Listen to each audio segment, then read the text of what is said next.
Meanwhile, the Choco Mucho Flying Titans are on a 4-game winning streak, one of the hottest teams in the PVL All-Filipino Conference. What's the secret behind this success so far? Well, let's find out. Joining us to go all out on this story is none other than the Cherry Bomb, CC Rondina. Maayong gabi!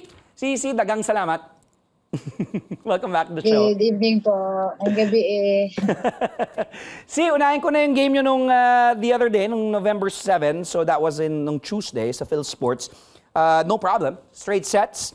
11-25, 20-25, 19-25 for your 4th straight win. Anong masasabi mo muna? Kung babalikan natin yung larong yun, kontento ka naman sa nangyari or tingin mo may mga kailangan pa kayong ayusin? Ginawa lang po namin kung ano po yung tinuro sa amin ng Coach Dante, most especially sa sistema po nila. And pinapakita po namin kung paano po yung adaptation ng sistema nila. So, syempre, yung eagerness and willingness talaga na manalo every game. Yun naman talaga yung mindset talaga namin. And sana See? Ano yan?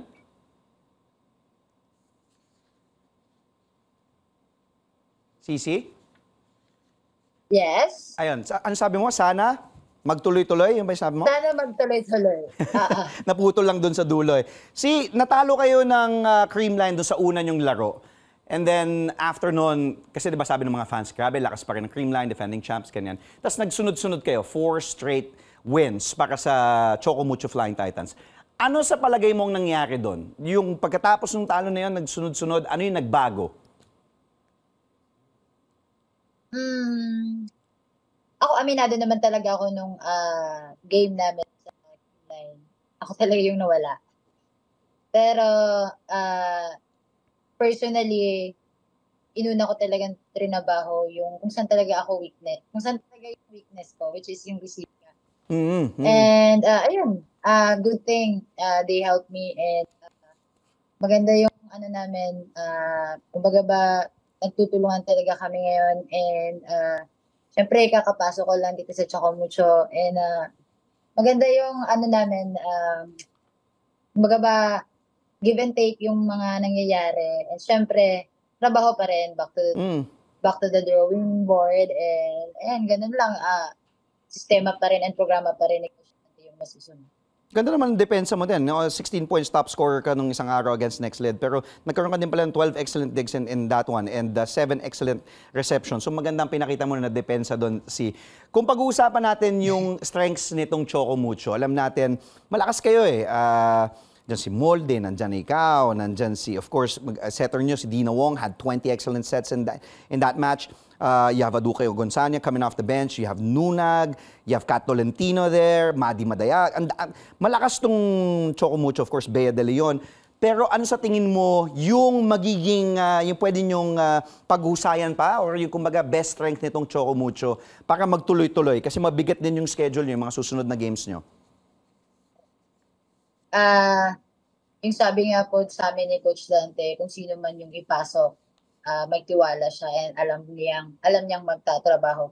And siguro po, nagmamatter na lang po yan kung paano po talaga namin trabahuin and yung kung ano po yung magiging galaw na every game. And I think po, kanya-kanyang ano na yan, kanya-kanyang mindset. And yun naman yung napanalo namin kasi lahat, alam mo yung lahat kami gustong manalo. And sana ganun hanggang matapos yung season na to.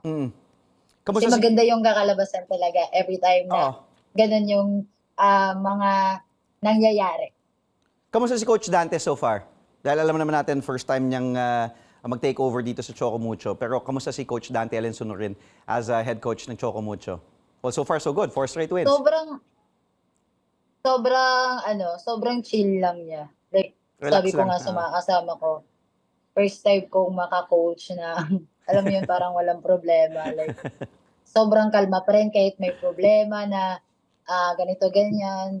Nasa, ano pa rin siya nasa tono pa rin yung boses niya, yung tono ng pagsasalita niya. So, alam niya kasi yung kakayahan namin. And I think, yun din yung maganda sa kanya kasi nagtitiwala siya sa amin, isa-isa. Alam niya yung mga kakayahan namin, which is, alam mo yung pinaparamdam niya na, "Gi, kaya mo yan, ilabas mo lang yung gumalaw ka lang, magtrabaho ka lang." Ganun yung pinaparamdam niya.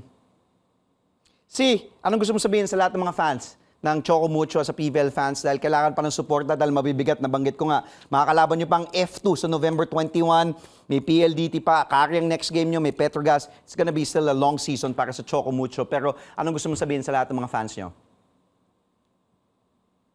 Siyempre po, nagpapasalamat po kami kasi andyan sila lagi to support us, and sana magtuloy-tuloy hanggang matapos tong mga liga namin and sa mga upcoming leagues namin, and expect po nila na magtatrabaho po kami and tatrabahuin po namin tong opportunity na binibigay sa amin.